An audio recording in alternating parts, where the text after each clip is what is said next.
గురించి కూడా మనం మాట్లాడడం జరిగింది.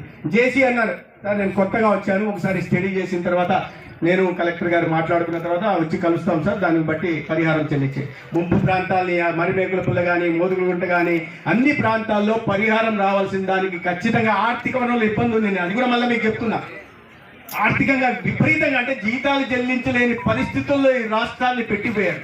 ఆ డబ్బంతా దోచుకొని ఆయన ఖజానాలో దాచా, ఖజానా ఎక్కడుందో వెతికే ప్రయత్నం చేస్తాం, ఎక్కడెక్కడ అవినీతికి పాల్పడతాడో చేస్తున్నాం. ఆయన ఖజానా కొల్లగొడతాం, మీద గుర్రపు కోటను కూడా కూలుస్తామని ఆ రోజు తెలుస్తుంది. ఈ ధర్మవరం నియోజకవర్గానికి ఎమ్మెల్యే ఎవరో, ఇక్కడ ఉన్నది ఏ ప్రభుత్వమో, ఇంకా వైఎస్ఆర్సీపీ ప్రభుత్వం కాదు, ఇది కూటమి ప్రభుత్వం అనే విషయం రాబోయే రోజుల్లో తెలుస్తుంది. తొందరగా రెడీగా ఉండు నాయన, మళ్ళీ ఉండడానికి నీకు ఇల్లు లేకుండా ఉంటుంది, హైదరాబాద్ లోనే శాశ్వతంగా ఉండాల్సిన పరిస్థితి వస్తుంది.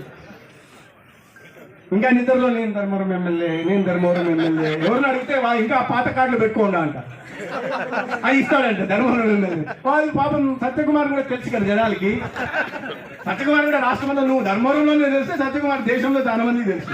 వాళ్ళు అడుగుతారు నువ్వు ఎక్కడ ఎమ్మెల్యే, సత్యకుమార్ కదా ఎమ్మెల్యే, నువ్వు కాడి పెట్టుకుని తిరుగుతున్నావు ఎమ్మెల్యే అని అంటే పాపం ఇంకా భ్రమంలో ఉన్నాడు. ఆ భ్రమంలో ఉండని బిల్లుడు పాపం ఇప్పుడు వచ్చి దౌర్జన్యాలు చేయాలని చూస్తున్నాడు. ఇప్పుడు నేను చెప్పాను, శాంతి భద్రతలు కాపాడుతాం.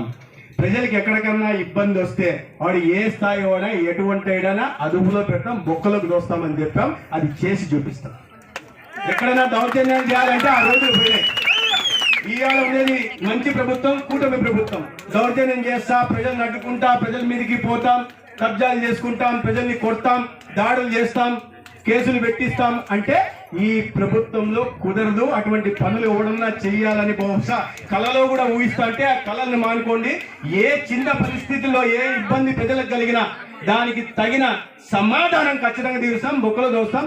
ఇంకా ఎక్కువైతే ఇంకా ఎట్లా దారిలో పెట్టాలో ఆ దారిలో పెట్టాలి. తెలుసు కదా మనకి ఎట్లా దారిలో పెట్టాలో, ఆ రకంగా దారిలో పెట్టాక జాగ్రత్తగా ఉంటే మంచిది. జాగ్రత్తగా ఉంటే పెద్దయినా జాగ్రత్తగా ఉంటే మంచిది. ఇప్పుడు తెలియాలా ఈ కూటమి ప్రభుత్వం మంచి ప్రభుత్వం అనే విషయాన్ని తెలుసుకోవాలా. అనేక